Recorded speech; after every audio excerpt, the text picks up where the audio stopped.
કેશોદમાં વીર હઠીલા હનુમાન મંદિર ખાતે કેસરીનંદન હનુમાનજીની જન્મ જયંતિ ઉજવવામાં આવે છે। મંગળ આરતી, શૃંગાર આરતી, હવન, ભજન, કીર્તન, મહાપ્રસાદ વગેરેનું આયોજન કરાય છે।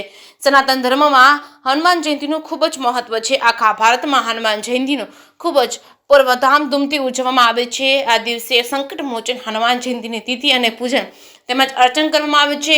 હિન્દુ કેલેન્ડર મુજબ હનુમાનજી ચૈત્ર શુક્લ પ્રતિપદાના દિવસે પ્રગટ થયા હતા। તે જ સમયે કેટલાક લોકો માને છે હનુમાનજીનું પ્રાગટ્ય છોટી દિવાળી પર થયો। હનુમાન જયંતિ પર હનુમાનજીની વિશેષ પૂજા કરવાની પરંપરા છે। આમ કરવાથી આપણે આપણા જીવનમાં આવતા તમામ અવરોધોને દૂર કરીએ છીએ। આ દિવસે આપણે ખાસ પ્રયોગો દ્વારા ગ્રહોને પણ શાંત કરી શકીએ છીએ। આ દિવસે શિક્ષણ, લગ્ન દેવાથી મુક્તિમાં સફળતા માટે ખૂબ જ ખાસ છે। હનુમાન જયંતિના દિવસે હનુમાન જન્મોત્સવ તરીકે ઓળખવામાં આવે છે। હનુમાનજીને સંકટ મોચન કહેવામાં આવે છે। એવું કહેવાય છે કે હનુમાનજીના નામથી દરેક પ્રકારનું સંકટ અને ભય દૂર થઈ જાય છે। સમગ્ર ભારતમાં હિન્દુ ધર્મના લોકો આ દિવસને ખૂબ જ ભક્તિભાવથી ઉજવે છે। કેશોદના નારાયણનગર વિસ્તારમાં આવેલા વીર હઠીલા હનુમાનજી મંદિરના હનુમાન જયંતિનો ઉત્સવ ધામધૂમથી ઉજવાય છે। ભવ્ય અને દિવ્ય રીતે ઉજવવામાં આવે છે। વહેલી સવારે મંગળ આરતી સંતો અને પૂજારીઓ દ્વારા કરવામાં આવે છે। દરેક મંદિરમાં વિવિધ શૃંગારોથી શણગારવામાં આવે છે।